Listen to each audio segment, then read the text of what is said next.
welcome to Planet NOLA. My name is Mary Jacobs. I'm the host.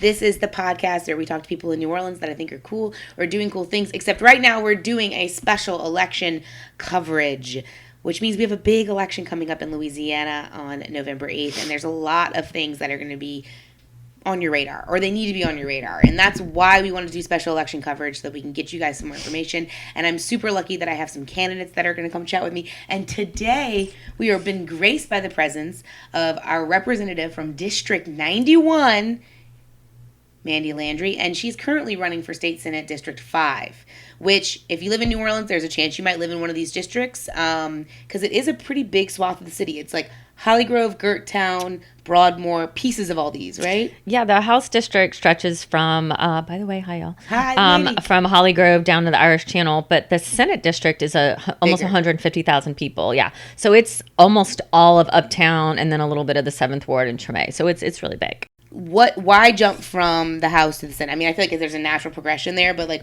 what is your personal thinking?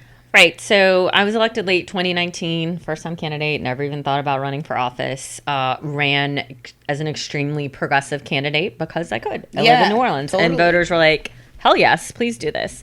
And one of the reasons I ran is I'm very strongly pro-choice. I've done a lot of work in the repro world. I represented a clinic as a lawyer, abortion clinic, fertility clinic, lots of different things. And there really hasn't been anyone in state office like that.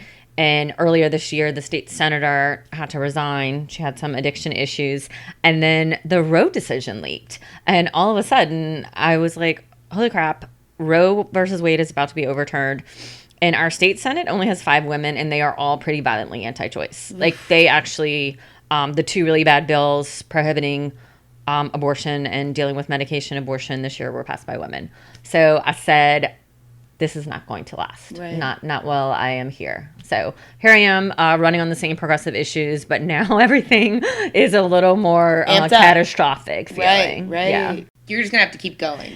Yeah. Until you run the world, it's just like you got to keep going and fighting for us. Yeah. I mean, and there's so many of us who have these views, but we're drowned out in Louisiana by so many men, so many Republicans. Yeah. But just like a lot of bad white women too. Right. I mean, that's the reality of our nation right now. So many white women vote against their best interests. I am really impressed by your campaign in general because you are so progressive, and I think you represent a new wave of politicians where you're not talking in politics anymore. Mm-hmm. And it makes me happy because I can relate to that more. What it does is it opens the door so that politics are less gatekept. Mm-hmm. So more people have access to understanding even what you do on a state level, right? Because you're able to speak in this not nuance. It's so, you know what I'm talking about. Yeah. The political like it's like consultant language. Yes. The stuff that means nothing. Yeah. It's just words and words when you don't want to say anything. And so I'm a lawyer, mm-hmm. longtime lawyer by practice. So I kind of already got that there's legalese, but often when you're speaking to a judge or a client, you have to be very clear about what you're saying. And I think half my job as an elected official is just telling people what's going on. Like, literally, this is what's happening. This is what it means. I did some reels after Roe came out some of the lawsuits, and they got like 70,000 views, which I don't know 70,000 people. I don't even represent that because people just wanted to understand what was going on. People are looking for resources. Yep. And we were just talking about this before we started recording, but you run your own social media, and we were talking about how it's very obvious when people don't. Yes. You know? Yes, it's a little too polished. What you're doing is giving these resources, giving these explanations, mm-hmm. offering value, much like an influencer would. You go on there and you offer value. Interesting. I mean, the thing is politicians are influencers. And if we're I am a product. Yes. Yeah, you literally are. But in the same way that I'm a product. Right. You know, like I have this business and I'm the head of it. Right. You quite literally are being sold and bought as a politician. I'm branded. Yeah. You're branded, you know, you've got your stuff. And people on the internet, especially young people who are the new generations of voters, we can see through the BS. Yeah. So you managing your own image is very obvious. Yeah, and so a lot of that came from, like I was telling you before before. I had never run for office. And so I just kind of figured this out with some friends, my best friend Nicole, who helps me run things, and a bunch of 20 and 21-year-olds, and just kind of figured it out. I love that. And some of it, because they're the best, and some of it was just necessity. Like, I had to do so many activities, but also I just, as a lawyer and then just being new to this world, I was very paranoid about allowing someone else to speak for me. And it might just be also a little bit of like stubborn feminism in me. I'm like, no, I can speak for myself. Right. I can say this, and if I mess up, I'm the person who messed up.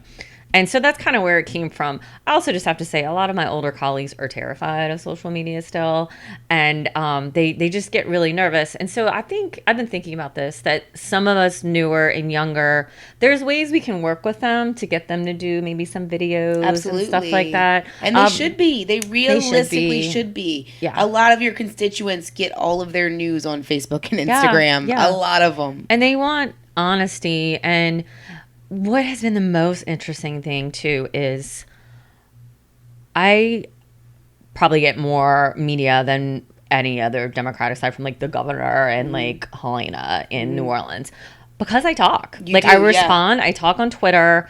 I respond to every reporter who ever calls me. And I don't think a lot of politicians and elected officials realize that Twitter is like the modern press release and the modern press conference. How do it's they not free. realize it? I just write it down and people see it. And sometimes I screw it up. We all screw it up. And it's right there. And I think more people would know their elected officials if they would just be more genuinely like, this is my opinion. Because guess what? None of us are special. Like, I want to ask you something about messing up. Because you've said that a couple of times, and I think I love talking about messing up. Because I love getting it wrong and then learning how to get it right. And I think we're forgetting how to do that. And as someone who's in the public eye leading people, what is messing up like for you? What is messing up like?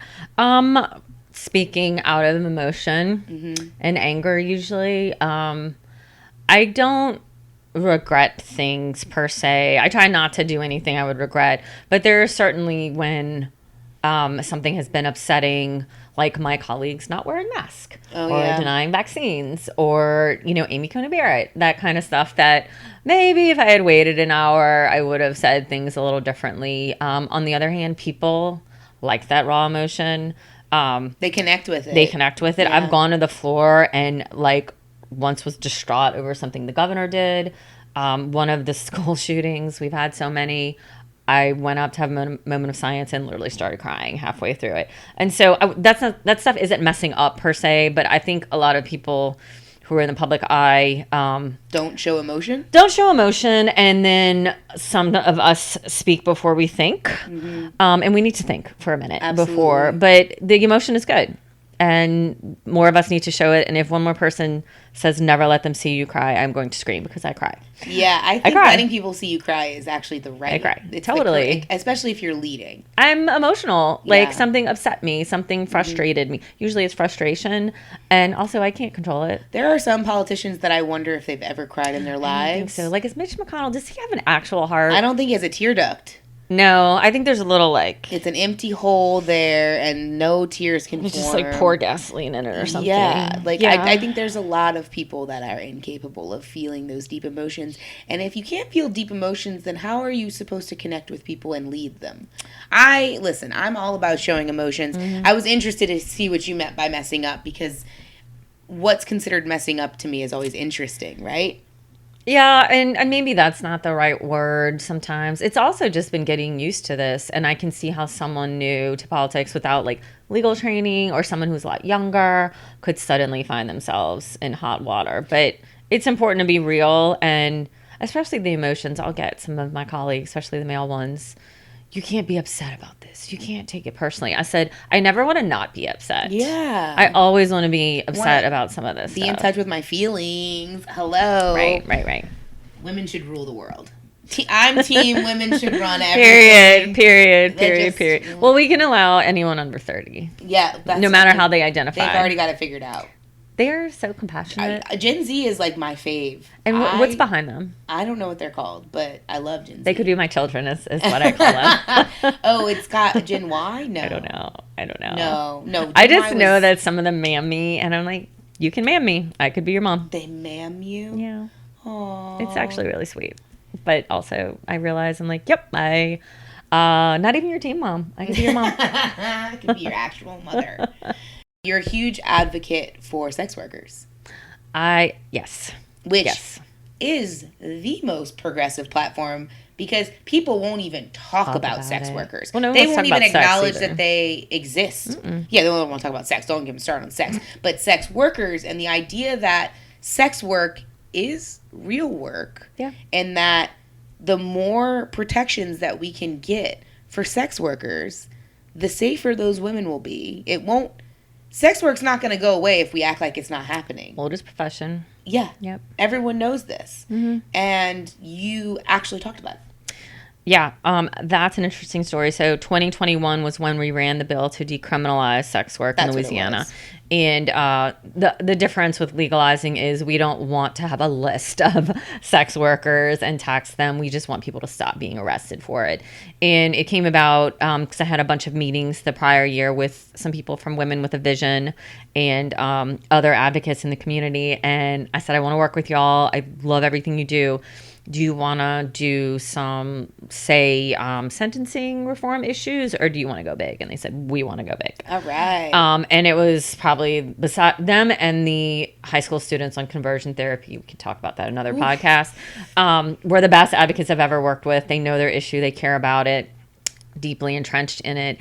And, you and I can agree on principle about sex work is work, and anyone who engages in it, a lot of trans women too, the men get ignored, but it's mostly women still. On principle, they should be safe. What gets people who seem so leery about it and puritanical, and I say, hey, porn's legal. Yeah. And they get really taken aback, and I say, yeah, so if there's someone with a camera and the government's making money off it and taxes, then you can pay someone for sex. But two individuals can't just consensually Why does that make any sense? It doesn't make any sense. I've never heard anyone explain it that way, but not it's so true. You can have sex on camera for money. You can have sex in a relationship for a house or a bag or something else, but you can't exchange dollars without paying taxes to someone. Yeah, I know. It's mind-blowing. It doesn't make any sense. Is it decriminalized in any states? No, Well, what about Vegas? Don't they have? So they have, the one county that has brothels and heavily regulated and all that.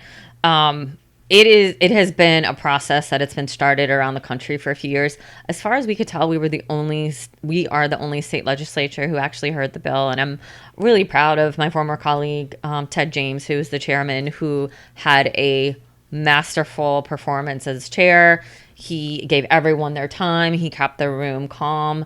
And there wasn't really a lot of ruckus. There were some preacher types. But it was a great hearing, and everyone got to say their piece. And I think a lot of people were educated, which is the point of starting stuff. It's how you start. It's starting it and educating. And the other side to this too is everyone brings up trafficking. I'm like, that's a crime. Mm-hmm. If sex work was legal or decriminalized, trafficking is a crime. That means the person is too young or they do not consent to being against there. their will. Yeah. Always a crime. Yes. Right now, some of the people who work on the street have told advocates, some of us, that they know who shouldn't be there because of youth or they don't want to, but they're afraid also to go to law enforcement because then everyone gets all wrapped up in it. Right, yeah. So it's a complicated issue, and it's also the other side of the coin to abortion, consent, what you want to do with your body, period. It is all related. Sex work, abortion, fertility treatments. Oh, you're rich and you want to have a baby? Well, she's not, and she doesn't want to have one. So it's all related to bodily autonomy, and hopefully people like us will help educate and learn. I didn't know anything about it until a couple years ago, and I learned everything I could. I mean, it's great that you've started the conversation. The idea that you even made a bunch of Louisiana legislators sit down and have to listen to someone explain why sex work should be decriminalized and the various reasons why it's legitimate really gets me going. It makes me so happy. It makes me so happy. Go back and watch the hearing. It was half the day. I have to watch it. every radical movement has had to start somewhere. Yeah. Mm-hmm. There, like, you are laying some groundwork there, and it's seen and appreciated. Tell me about your district a little bit. Like, what are you thinking? The one you're currently in, and maybe the one that it's about to become. I mean, they're very similar neighborhoods, yes. right? Yes. What are some needs of your district? How do you see yourself going forward once you inevitably win state senate? I'm manifesting. I manifest here. I did it for Devontae. Everyone. I'll do it for you. Yeah. One of the 21-year-olds the other day, he's like, speak it into existence, Miss Landry. Yes. It's cute. Ma'am Landry. Ma'am Landry, I know. So my house district is extremely diverse, age, race, education, everything. It's 56% female, 55% African American. I'm one of 3 legislators, who represents a majority minority district. It goes Irish Channel, Garden District, Holly Grove, Mile and Broadmoor. It looks like cuts the down city. Like Carrollton, kind of, right? Yeah, it kind of makes this like snake sort of. I live around Oster Baptist, so I live like in the middle, and it's very, to me, reflective of the city, pretty close to demographics of the city, and it's almost entirely Democratic. Mm-hmm. And then the Senate district is a little bit bigger. Still mostly women. The racial demographics are a little lower, slightly. It's plurality white, but we have a lot of people in the city, 10% in this district, who identify as Hispanic, Asian, biracial.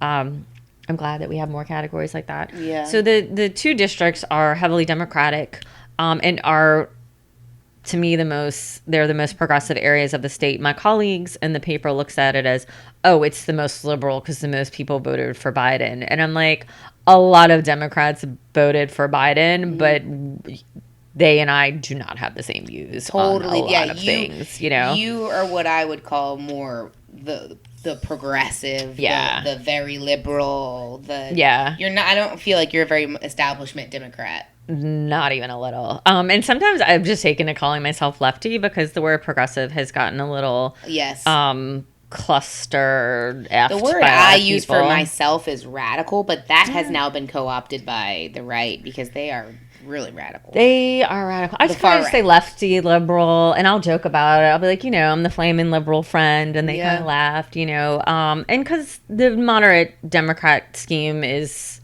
kind of gross to me. The Louisiana State Democratic Party, again, another podcast. Don't give them $1. Seriously, not $1. But there are plenty of Democrats, not just in New Orleans, but throughout the state, that are looking forward. And I know because I hear from them. Yeah. Like, I adopt people. They say, oh, my rep never votes in my favor. I really like you. And I'm like, I'll adopt you. Yeah, you can come on down. I'll speak for you. So, yeah, there's more of us, white and black, male, female, old and young throughout the state. Those old liberals are diehard. Yeah. I mean, they will fight someone for you. Yeah.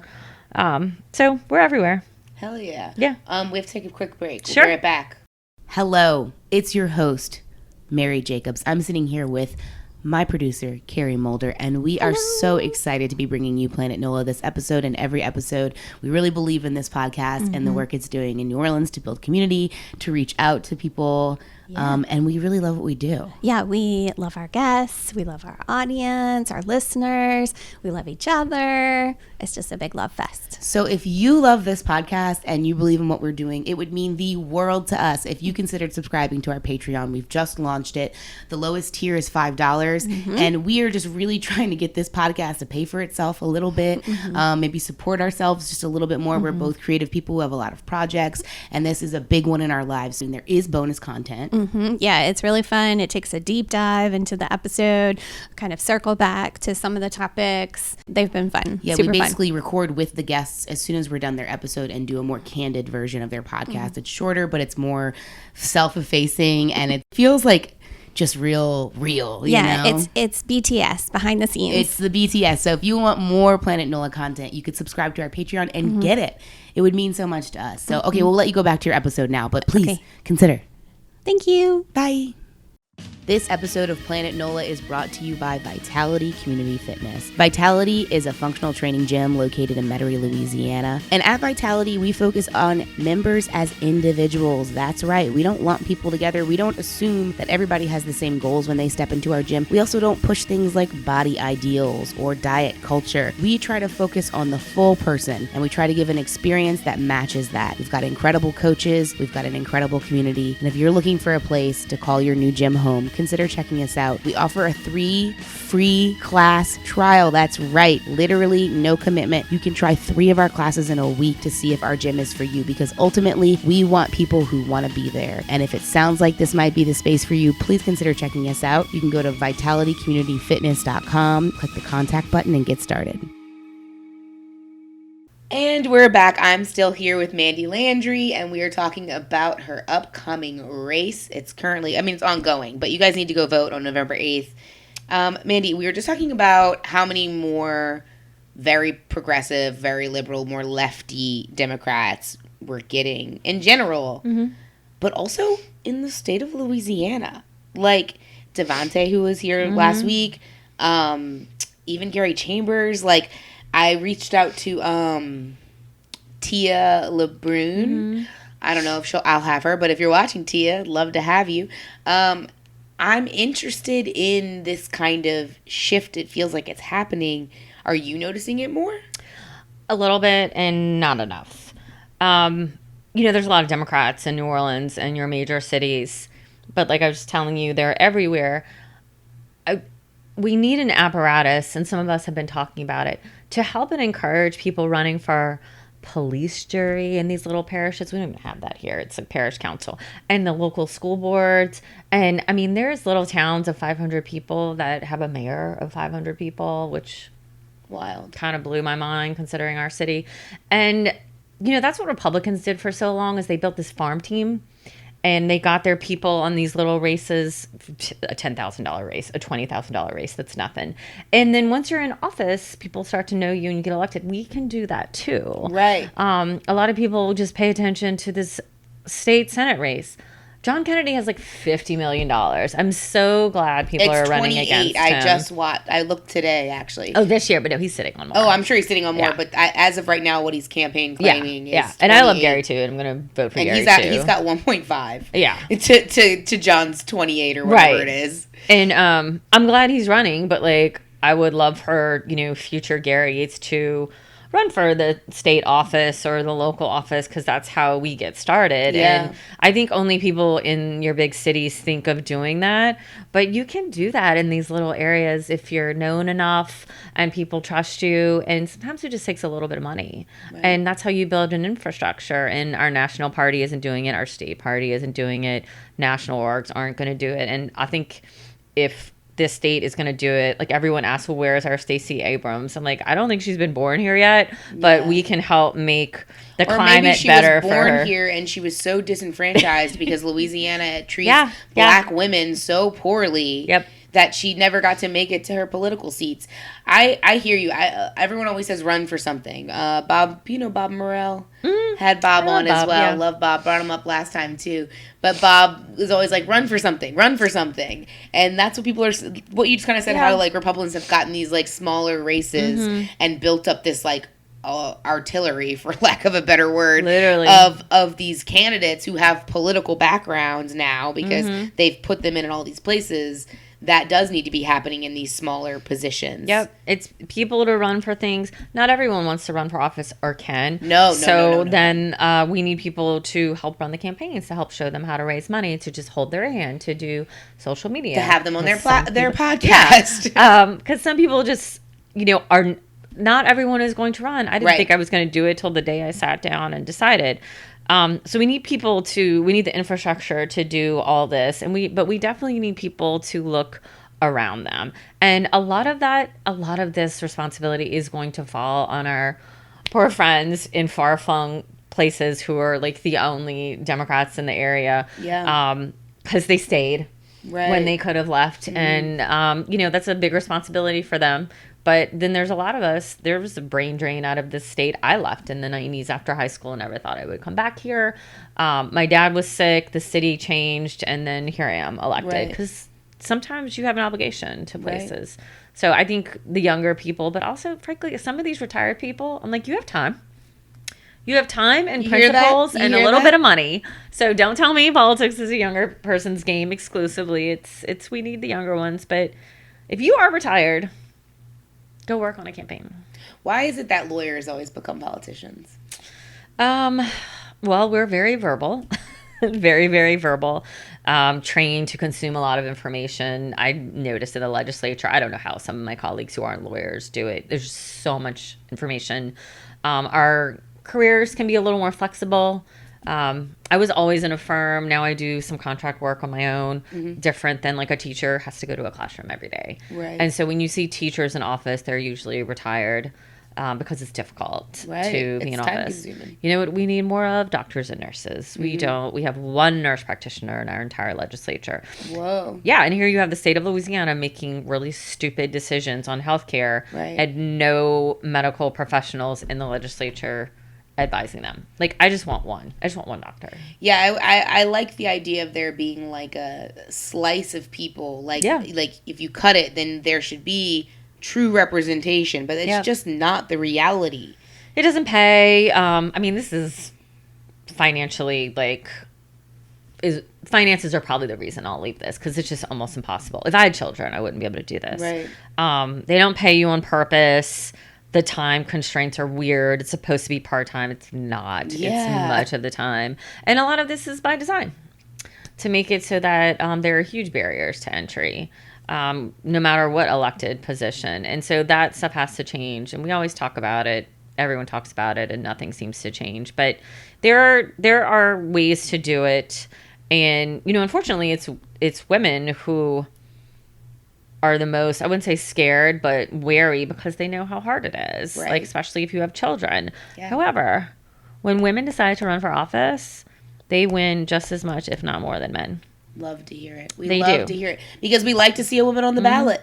But women have a way harder time raising money, and black women have the hardest time raising money. Dang, I believe that. All of that. So I try to give to local candidates who are women as much as possible, even if it's just a few bucks. Every little bit helps. Seeing my name sometimes on that report helps. But the system is set up, like we just talked about, rigged to favor certain people. Rigged. And why are we not more outraged? Why? Like, why are we not talking about it more and more and more and more? A lot of it is stuff that's hard for people to understand. I think that's a lot of it is it's intentionally It goes confusing. back to our first point of making all of this easier for people to understand. And it has gotten better. I mean, I have people talking to me about the Electoral College and the filibuster that I'm like, I don't know if I could talk to you about some of these issues, and they are on it. I'm back to saying social media has changed the game. TikTok is a wealth of knowledge. People will sit there and explain the Electoral College to you in a 10-part video series. Like you're a baby and you understand it in a way that you never did in civics AP, you know? Like, the internet has changed the game. Yeah. And that's what people watch. I do paid digital for the campaign. You know, organic is just us talking and whatever. My dogs, as we all know. Well, not everyone knows, actually. And then the paid digital is only going to voters, because this little computer I carry around is so creepy, as we all know. It knows who's registered to vote. Well, it knows what earrings I'm going to buy, and I do from Instagram. But it knows pretty well if you're not just going to vote, if you're a voter in my district, because they're able to have all these clues the same way it knows, like, am I on my period? Yeah. Do I have children? Dude, like, what sometimes kind of dogs? I be seeing ads on Facebook and Instagram that I'm like, I just thought about that one time. Because it knows. I thought about it, and then now it's on my phone. It knows all of the things. And so the paid digital, because why would you just beam your message to the whole city? It's a waste. Goes and finds people. and all these things I've learned from the last few years.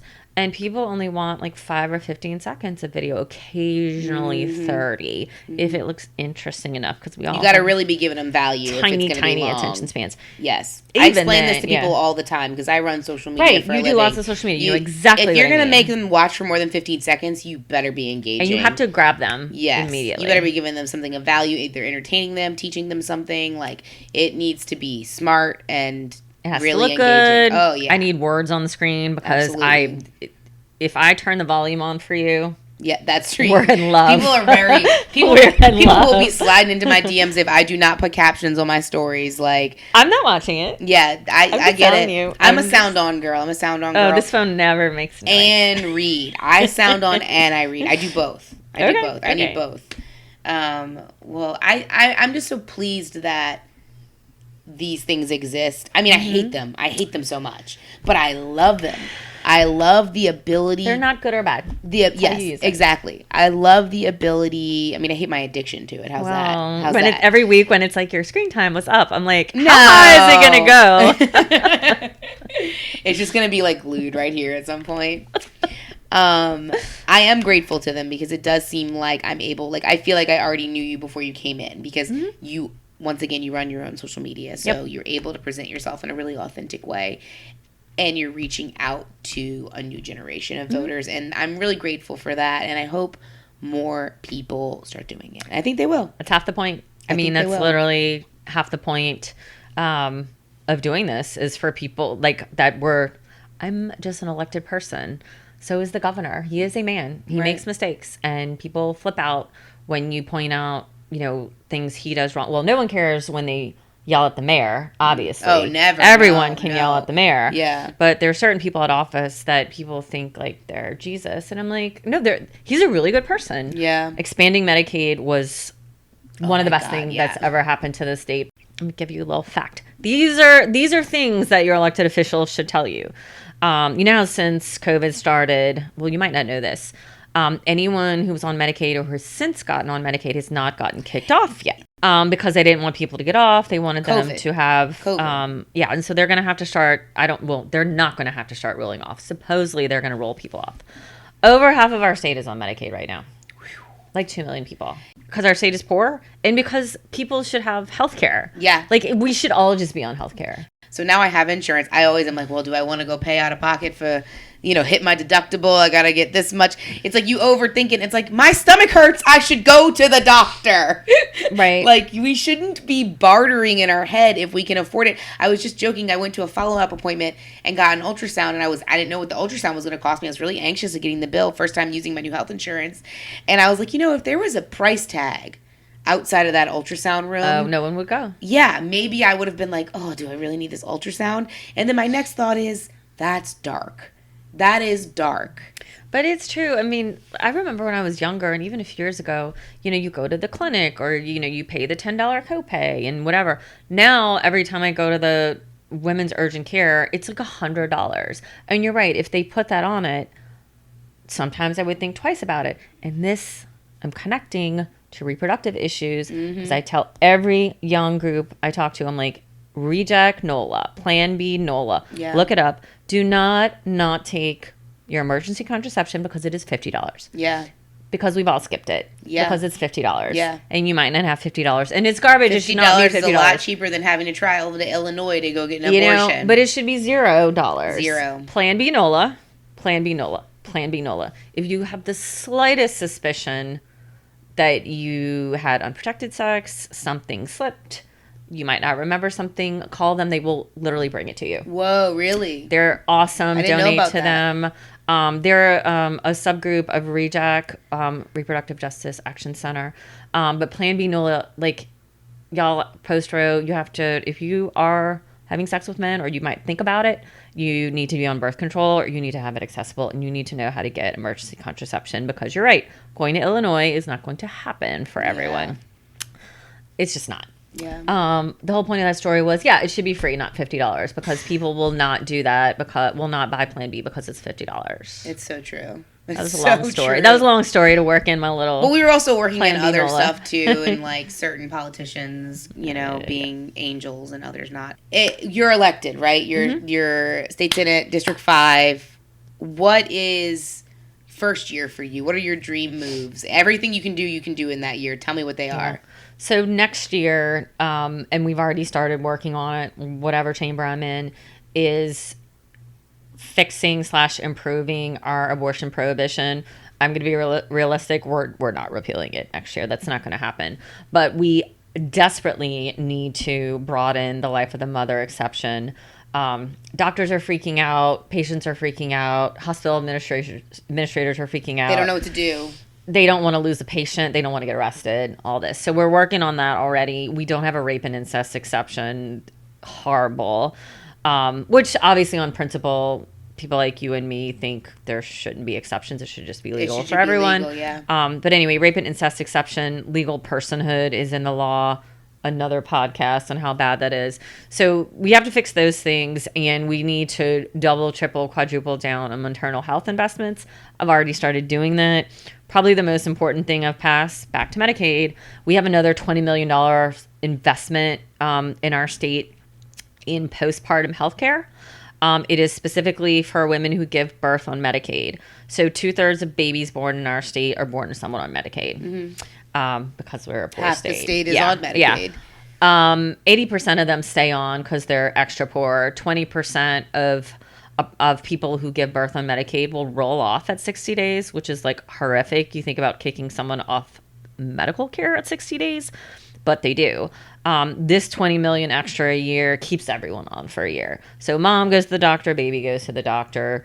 Our maternal mortality rates are hopefully lowered. The whole point of that story is I've always worked on maternal health issues since the beginning. We've always needed those investments, and now we need them even more because we are going to have so many more unplanned pregnancies. So many more babies. And it's going to be to women, not just who are poor, but who, for physical reasons, like it's kind of dangerous or questionable for them to be pregnant. And those are going to be more high-risk pregnancies too. So we have a lot to do on maternal health care issues. And my major non-reproductive issue is homeowners insurance. Oh my God. Everyone. Oh, I know. Talking about that a little bit here. It's a nightmare. Everyone's freaking out, as they should be. It's a nightmare. Catastrophic. If we can't get How home did insurance. this happen? 63%. It went up, right? Climate change is a big old bitch and has been just dramatically. We don't have a coast, I mean, I know that, but these companies, it's just insurance. It's all of the above. Ugh.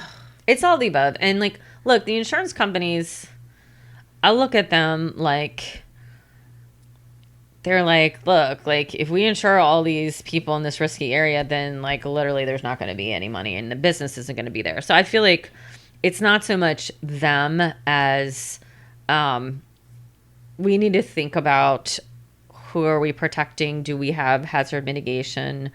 Enough of it, elevated homes? Are we requiring new buildings to be built safer? We're not. Yeah, really. that's what I'm wondering. I'm like, what are the safeguards now? We're not doing enough. Yeah. People haven't thought about it. There's flood walls, but there's also what are you doing? And the insurance companies keep going bankrupt because every year we have more and more disasters. And that's why they're not coming back. I don't care what carrot you dangle. If they're just going to go bankrupt next year because another Ida happened, no one's going to have health insurance. I think the feds have to step in. Yeah. What has to happen. Yeah. And long term, federal flood insurance. And what a dream. Heavy topic, but we have to start thinking about some of our low-lying areas of some of those communities within a generation, if not sooner, are going to have to start moving because we just can't ensure their safety after a while. But those are deep conversations. But that's actually, I think, what is going to be more important than anything next year is the ability to pay for homeowners or find it. Yeah. Oh, man. It's going to be rough. I'm an elected official and a lawyer, and if mine goes up 63%, mom. Yeah, I don't know. I don't like. I don't own a home, and I'm like, I certainly can't now. There's I do have flood insurance at my business though, and I'm not ready to pay that. However much it's going to go up. Well, but all this gets filtered down. Like you might be renting now, but the person who owns it suddenly next year their home what they own on it goes from $2,000 to $8,000. Yes. And then they're like, either I have to charge you more or I have to sell it. Yeah. That's there's a greedy landlord side of a lot of this, but also it's like I can't afford this property. Right. So there's gonna be a lot of hard choices, and I don't know who's gonna own all the property. The banks, I guess. The banks. Some very rich corporations are gonna buy them up and turn them all into Airbnbs. Well, we've kind of halfway there. Yeah, I mean, it's already happening. It's already happening. In parts of the city. And that's the fault of elected officials. I am well aware. I could talk about Airbnb. I haven't had a whole episode on it, but I really could, and I should, honestly. I need to have someone from the Jane Place Initiative here to talk about that. Or Fair Housing Alliance. Yes, Fair Housing Renters' Rights Assembly is another one that I really want. We ask everybody the same last question here. You may know it. I don't. Okay, it's this. I like to have people on this podcast that I think are cool or doing cool things in New Orleans primarily. Who's the first person that comes to mind when I say that? Do you think I need to talk to? The next cool person doing cool things. Have you had any trans advocates on? No. You want to talk about people who live at the intersection of a lot of different issues. Mariah Moore, who ran for District D. My friend Britton Forsyth. Dylan Wagasback, a lot of people whose names no one knows and may not want their name known. Right. Is Mariah Wood, is that the person that started the Tulip House of Tulip? Yeah, I know that person. And I say that because when I worked with Women with a Vision on the sex work bill, there was a lot of trans advocates who do that. There are a lot of people who identify as trans who live sort of on the edges because it's hard for them to get housing or jobs or just basic safety. And so I think highlighting and recognizing the knowledge that they have of where so many things go wrong and what needs to be done is, if they're willing to share it, would be a good idea for y'all. And I can help you do that. And thanks. We just have to be careful of our friends who are constantly asked for advice on that.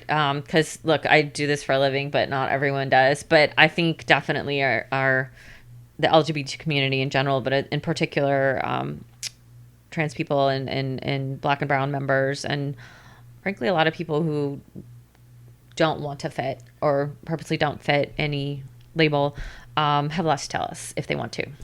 Yeah, that's the real thing. That I'm always kind of like toting that line of like, I'm basically asking for favors with this podcast, but maybe not for long because we're applying for grants. Ooh, so my hope that's a good idea. My hope is to be able to pay people for their time. That's a good idea. As I think we should. Yeah. So we're getting there. Some of us who, like I said, this is part of the job for me. I won't be doing it forever. Right. For people like you where it is part of your job, you're very comfortable. But for the people that are like, a lot of people I'm talking about are like culture bearers, storytellers, people that are literally giving me their story to share with the world. It's like so often those people's photos are taken and their stories are co-opted and they're never paid. So I'm just like, I'm trying to get that money. Absolutely. Pay people. Absolutely do that, and to seek out people who are more comfortable talking. I love people talking. It might be part of their job. I know. Talk. I love it. But I think those would be some good areas. Well, Mandie, this has been so lovely. I really, really appreciate making this stop on your campaigning. Yeah, I feel like I've been campaigning for this seat for a year. It's only been since June. 3 more weeks from today. If you don't know who you're going to vote for or what's going to be on your ballot, you can go to Go Vote, GEAUX Vote. It's just a snappy little app, or you can go to the website and see what's going to be on your ballot. So, for instance, if you live in the state of Louisiana, U.S. Senator is going to be on it no matter what. Vote for anyone but Kennedy. I like Gary. I'm voting for Gary Chambers. Yeah, me too. But if you live in my district, Carrie, the producer. The producer also wants you to know she's also voting for Gary Chambers. Yeah. But if you live in my district, I'll be on your ballot. If you live in the East, there's a school board race. There's, lots of different things and that stuff matters. School board races matter. All of these things matter. So go look it up. Early in-person voting begins next week, the 25th. There's 4 locations in the city, but the easiest one to remember is City Hall. You can go in person. I usually do it because it might rain election day. You might get sick. My early voting location is the Lakeview, a creative kind of somewhere center. in Lakeview. Yeah. Yes, I like to early Lakeview, vote. City Hall. There's an Algiers option, and there's one. Is it on Bullard? Somewhere further out east. But all of this is easily available, and you can go do it in person, or you can go on election day. And if you have ever been interested in volunteering or working on a campaign, that's me. All are welcome. Door knocking, phone banking, get out the vote is fun. People think campaigns are like these like offices with all these people running around. No, Right. This is where the campaign They're actual happens. people, yeah. This is where the campaign happens, and we give you the information, and we tell you to go forth and spread it. And that's kind of what happens. But it's fun. I never thought I'd be doing this either. So, Well, you're doing it, and you're doing it big, and we really appreciate it. oh, thank you. And I have high hopes for you. I'm trying to manifest all of my people getting in there. So, I mean, I can't vote for you, but if I could, I would. Everyone has friends. Everyone has social media. Yes. Some people might have a wealthy aunt or uncle who's a Give- flaming liberal. Give the money. Send right them here. this way. Money. I would be the only pro-choice female in our state senate, and literally the only person in the legislature who has any real knowledge of this issue.